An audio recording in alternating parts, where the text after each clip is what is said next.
Si estás en ese momento de la preparación de tu oposición en el que estás diseñando el caso o casos de alumnos con necesidades en tu programación didáctica, este es el momento para escuchar o ver este podcast porque hoy nos acompaña alguien que si sabe de algo y mucho es precisamente de esta cuestión.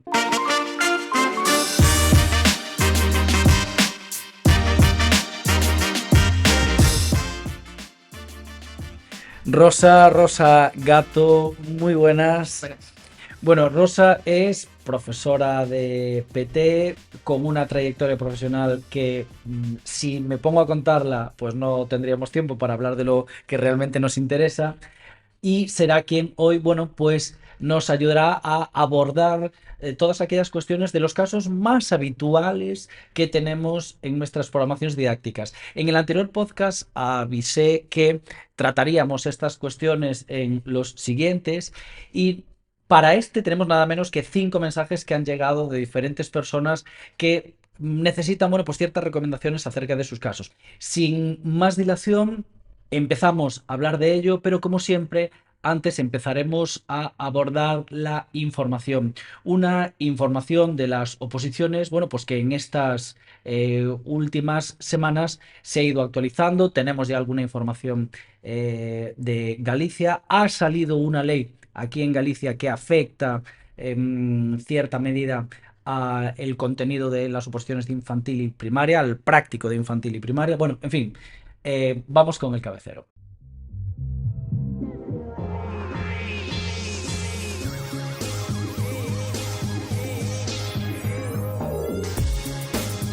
Opositar no es de extraterrestres. Con Antonio Reyes y Elena Camín. Queremos agradecer a Premir el poder realizar este podcast y, por supuesto, poder compartir con todos vosotros la experiencia durante muchos años preparando opositores. Bueno, en el último podcast expreso ya incluimos toda la información más relevante. La primera de ellas hablábamos, bueno, pues eso, que en Galicia en la última semana de enero de 2025, la última quincena, la segunda, conoceremos ya la distribución de plazas por especialidades. Hablamos también de situaciones de aprendizaje frente a las unidades didácticas, cómo se habían ido recolocando en las diferentes comunidades autónomas y desde el último podcast pues tampoco tenemos información más relevante. Sí que hay una nueva norma que nos afecta de cierta manera en las oposiciones de infantil y todas las especialidades de primaria, pero que preceptivamente todo el alumnado de Premier pues iréis recibiendo la información al respecto. Como lo realmente importante y para lo que estamos aquí hoy son los casos de alumnos con necesidades y para eso está aquí con nosotros Rosa, pues nos vamos a meter ya directamente en ellos. Rosa, bueno, lo primero de todo, muchísimas gracias porque estés con nosotros. Vamos a ver, lo primero de todo,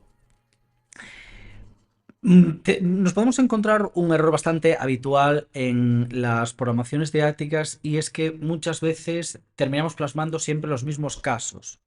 Entonces, a mí me gustaría que en próximos podcasts pudiésemos hablar de más casos que los que vamos a abordar hoy, que son los más frecuentes, ¿no? Pero el problema es que muchas veces con estos casos que son más frecuentes, las programaciones didácticas están llenas de TDAH, de TEA, de alumnado con discapacidad motriz, de alumnado con altas capacidades, de alumnado extranjero. eh, También incluso muchas veces pues cometemos errores que son muy típicos. Entonces, tú que eres, bueno, pues en este caso la voz de la experiencia, sí que me gustaría que nos ayudases a aclarar determinadas cuestiones. Por ejemplo, em, y de forma general, ¿tú cómo crees o cuáles crees que son los errores más habituales que están en el imaginario colectivo de cualquier profesor cuando se encuentran ante un caso de alumno con necesidades? Los más comunes es que, claro, cuando nos estudiamos en la carrera, cuando estudias específicamente en secundaria o en primaria, infantil, se toca por el aire cualquier tipo de discapacidad o necesidad educativa especial. necesidad específica de apoyo educativo. Entonces nos quedamos con los grandes rasgos. En TEA, pues las que sea rutinario, en TDAH suele asociarse a impulsividad. Claro, cada necesidad tiene como unos aspectos con el que nos quedamos. A modo de cliché. Sí, con pinzas, justo. El cliché creo que era la palabra perfecta para describirlo. Entonces, todavía hace eso que las programaciones sean siempre iguales, porque todo el mundo va a ir a ese cliché. No se marca la diferencia en ningún caso en ninguno de las necesidades, que es yo creo que donde falla, que es personalizar un poquito más el caso. Ya. Bueno, pues vamos con los clichés. Por ejemplo, el primero de ellos, un TDAH. A los TDAH hay que sentarlos en la primera fila. ¿Cuánto de cierto es esto y qué otros aspectos deberíamos de tener en cuenta? La teoría de ponerlo delante es como que lo tengo más controlado, que al estar cerca del profesor como que se cuarta un poco más a moverse que va a estar más atento por estar más cerca y para nada. O sea, es verdad que es como que el profesor se cree que así asegura que el niño va a tener más atención y no es verdad. Puede haber niños que prefieran estar sentados delante del profesor. Puede haber niños que prefieren estar en un pasillo y a veces es mejor dejarlos en un pasillo cerca de una ventana porque están más cómodos, porque si tienen la necesidad de movimiento pueden pasar más desapercibidos que ponerse en el ojo del huracán al principio de la fila donde toda la clase ve cada movimiento, cada estiramiento, porque hay que reconocer que esos niños necesitan ese movimiento. Entonces, ¿en qué otros factores nos podemos fijar? Pues que tienes que darle la oportunidad de ese movimiento, que sea levantarse un momento a tirar la basura, ir hasta la papelera y volver, permitirle estirarse en la silla, mover los dedos de los pies a las piernas. Ahora se lleva mucho lo de poner una goma a las patas de la mesa para que ellos puedan estar haciendo ejercicio. O Ah, sea, es una forma de controlar lo que se llaman pausas activas, que tiene un momento de concentración y esa pausa activa, ese movimiento, libera oxígeno en el cerebro, le hace reconectar otra vez y vuelve a centrarse de nuevo en la tarea. No porque lo tengas delante de todo, vas a ya. asegurarte eso. Y luego hay que tener más cosas, o sea, en cuenta. Por ejemplo, el entorno del aula, puede ser un aula excesivamente ruidosa que tampoco va a beneficiar al niño. O sea, ahí hay que fijarse en muchas más cosas que solo en la posición en Claro, cada clase. sí que a lo mejor conviene aclarar que este podcast puede estar escuchándolo gente de infantil, de primaria, secundaria, bachillerato, y que a lo mejor el perfil puede ser muy diferente en función de la etapa educativa, aunque se cumplan determinados parámetros. Bueno, yo en este caso sí creo que esa libertad de movimiento tienes que dárselas. Sí, Y con más razón en secundaria, en la etapa de secundaria y bachillerato, hablar con él en cuál es su preferencia. O sea, es verdad que no va a hacer lo que le dé la gana, ¿no? Si te dice, me quiero sentar en la última fila, tienes que saber si puedes permitirle sentarse en la última fila, si le ya. puedes dar esa libertad para moverse o no. Luego, claro, para asegurarte la concentración en la tarea y muchísimas más cosas. Horarios visuales, me da igual, infantil, primaria, secundaria, bachillerato, temporizadores que indiquen el tiempo que tiene para cada una de las actividades, que marquen a lo mejor en verde, en naranja cuando se está acotando el tiempo y en rojo cuando le queda poco. Eso todo le sirve a él para planificarse, para ser capaz de centrarse en la tarea y no estar pendiente de qué va a pasar después y qué tengo que hacer después. Ya. O sea, son muchas cosas que no es solo la posición. Vamos con los trastornos de espectro autista. Se dice por defecto, bueno, pues otro de los clichés que comentaste, ¿no? Rutinas y comportamientos predecibles. Además de esto, ¿qué es imprescindible en el trabajo en el día a día con TEA, con los que tú te tienes encontrado? A ver, lo primero es que las rutinas las necesitan, totalmente de acuerdo, pero también hay que enseñarle a readaptarse. O sea, hay que introducir pequeños cambios para flexibilizar esa rigidez. Entonces, vale, las rutinas vamos a dejarlo ahí como sí, pero con matices. De todas formas, en los casos de TEA hay varios clichés, por ejemplo, el de los intereses restringidos y tal, que también lo puede usar en cualquier etapa educativa para motivarlo en hacer determinadas tareas. Y me da igual si es en matemáticas con un trabajo sobre el espacio, o sea, que siguen siendo clichés, Mm, pero que abren un poco más el campo de las rutinas. Y esa rigidez no va solo a nivel aprendizaje, ¿no? Porque también hay rigidez en la relación con los demás. Yo creo que hay que enfocar un poquito más también en la educación emocional, por decirlo de alguna manera, ya. que también se olvida mucho en los casos de TEA, se queda con las rutinas y le doy un horario y ya lo tengo. Vale, bueno, pero es importante, por lo tanto, lo que comentas, que Eh, por supuesto, eso desde luego es como el punto de partida, ¿no? Lo de tener en cuenta las rutinas, pero que también ayudemos un poquito a que aprenda a flexibilizar. Claro, si todo está muy rutinizado, no sé si existe la palabra, Pero le va bien. el día que nos salimos un poco de Justo. esa rutina se puede volver loco, claro. Sí, pero quiero decir, si necesitan adaptar eso, yo voy a hablar a nivel práctico. El día que falte el profesor, se acabó esa rutina. Claro, Entonces, eso también hay que como que trabajarlo, trabajarlo. claro. Y el hecho de que, pues si tienen memorizado que primero hacemos una entrada en clase, primero trabajamos lectura y luego hacemos matemáticas y luego hacemos no sé qué, Sí. pues hay que introducir pequeños cambios o incluso en la misma materia, volvemos al tema de si estamos en secundaria o bachillerato, lo que sea, que a lo mejor en física, pues primero tiene una parte teórica y luego una parte práctica y él tiene como memorizado esa rutina, ir cambiándosela poquito a poco Ya. para decirle, no pasa nada, eso requiere que el docente esté con él diciéndole, no, mira, ahora vamos a hacerlo de esta manera, va a haber un cambio, no pasa nada, y lo apoyas constantemente a hacer el cambio. Vas practicando esa flexibilidad cognitiva Ya. para que no se te... Altas capacidades. La solución que siempre damos es actividades de ampliación. mm, ¿Qué más podemos decir? no solo hay que ampliarlas, porque muchas veces se tiende a poner cosas como más complicadas, y hacer problemas más difíciles o conceptos que no se habían trabajado, contenidos que no se habían trabajado en clase, y en realidad a lo mejor eso no les motiva para nada y no es algo... En altas capacidades también una de las características suele ser que son muy perfeccionistas y la tolerancia a la frustración, pues claro, ellos quieren hacer más si saben que saben hacerlo. En el Claro. caso de que duden, como que se echan para atrás. En el enriquecimiento curricular, que todos nos estudiamos en atención a la Sí, diversidad, no es solo voy a complicarle el ejercicio, sino es voy a ampliar este conocimiento, voy a darle más opciones, voy a darle la posibilidad de que él investigue sobre un caso en concreto. O sea, hacerlo como un poco más motivador y ver hasta dónde él puede llegar y estirarlo un poquito más y estirarlo un poquito más que ponerle las cosas más difíciles. En el caso, en altas capacidades también hay ciertos clichés con respecto a su comportamiento, muchas veces social, ¿no? Y emocional. ¿Tú con qué experiencias te tienes encontrado o qué nos puedes contar a este respecto? A ver, es un cliché, pero es que está todo muy relacionado, porque cuando no tienen con quién hablar de sus intereses, porque como se sienten como un poquito más aislados, y ese perfeccionismo y ese, a lo mejor que abusan de yo ya lo sé hacer, yo ya lo conozco, genera como que las interacciones sociales sean más complicadas. O Ya. sea, que es un cliché y en realidad es un cliché, no son todos los casos igual, pero hay que tener en cuenta todas estas características que nos llevan a lo mejor a esas dificultades en las habilidades sociales. Y en el caso de altas capacidades, la tolerancia a frustración, la relación con los demás, una comunicación efectiva, que es decir, yo puedo hablar contigo y puedo decirte las cosas bien, que muchas veces pecan de sobrados, por decirlo de Vale. una... y quiero decir que no se generalice esto que Sí, estoy sí, sí, comentando, sí, ¿no? sí. Pero en relación con ese... Le quitamos ese- entonces el apodo de cliché y lo dejamos en una característica relativamente común. característica común teniendo en cuenta Sí.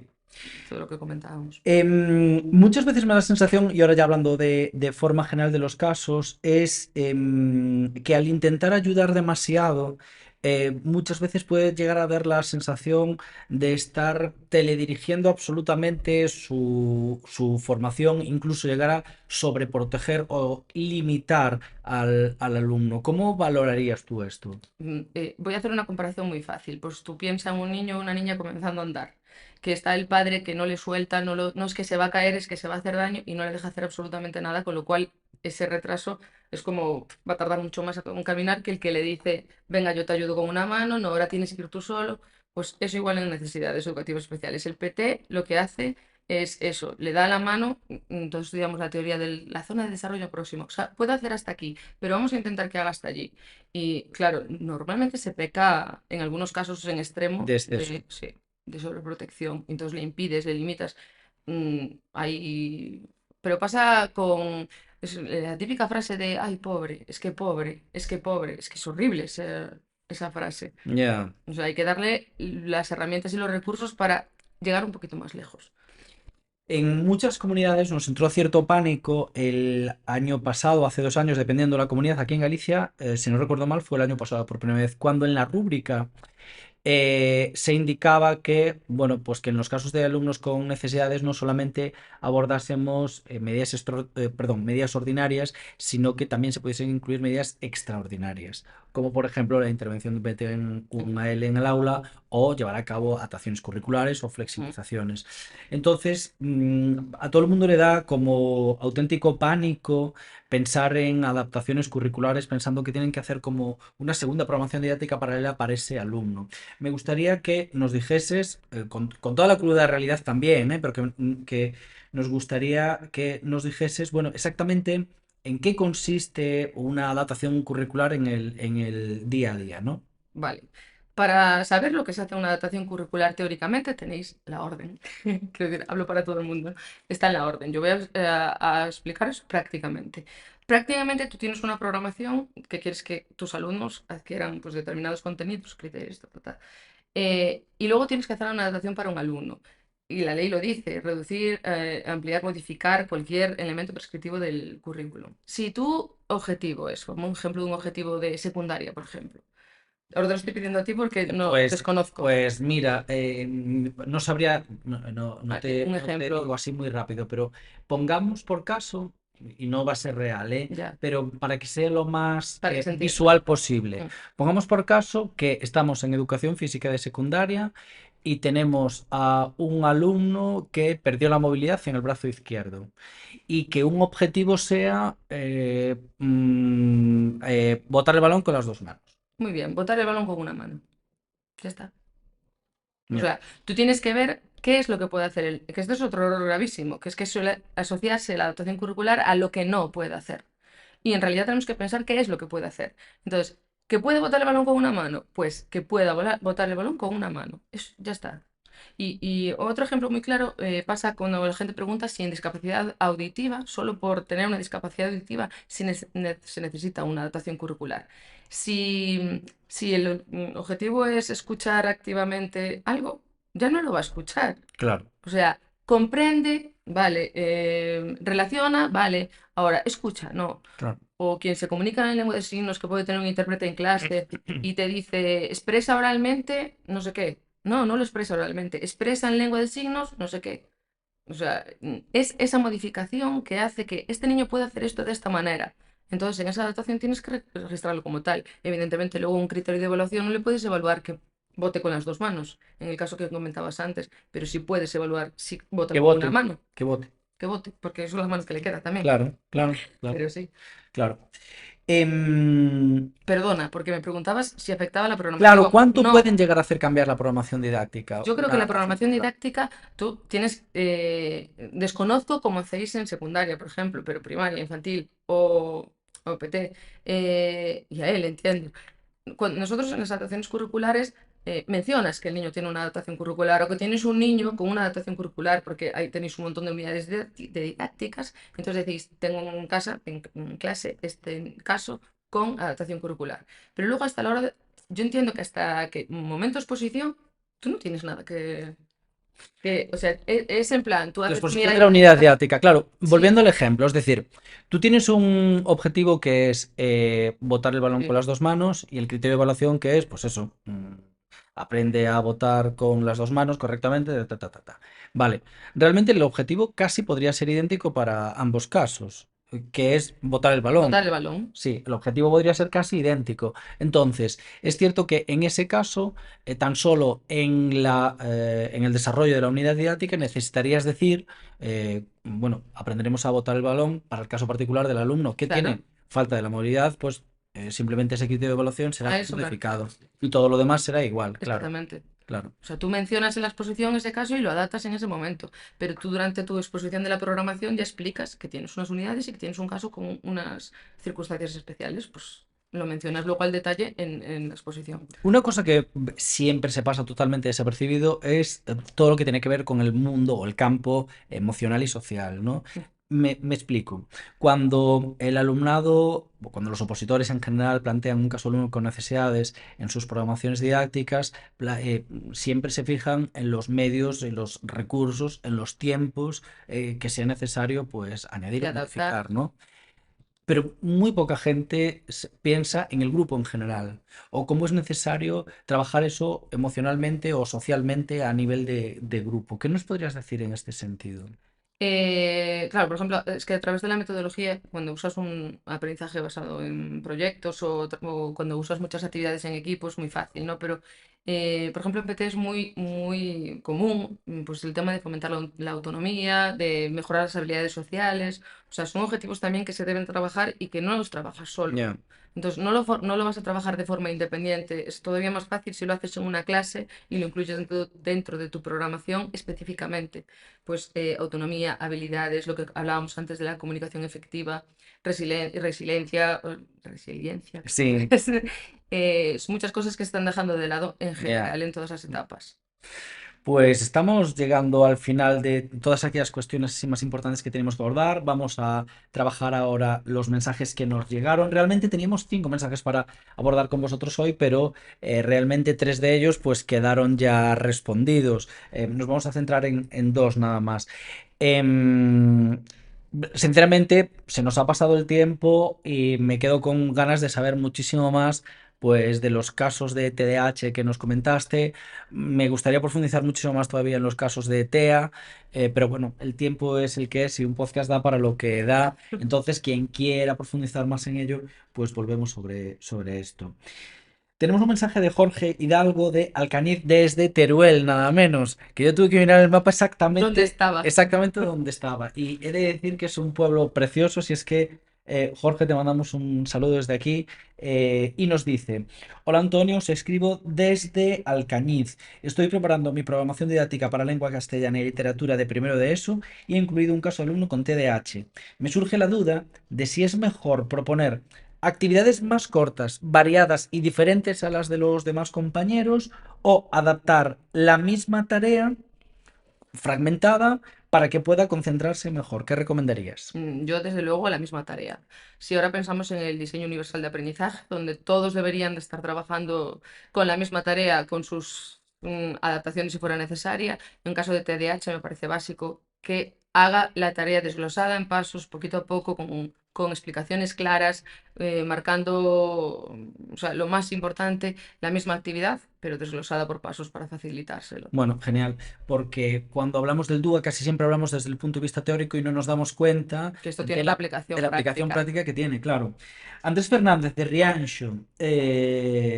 Tengo un caso de TEA en mi programación didáctica porque cuando hice las prácticas en el instituto había un caso real en el aula. Esto me parece perfecto, ¿eh? Si alguno de vosotros en su instituto, en las prácticas o cuando fuese, pudisteis presenciar un caso real de alumno con necesidades, pues oye, llevarlo a la programación didáctica es ideal.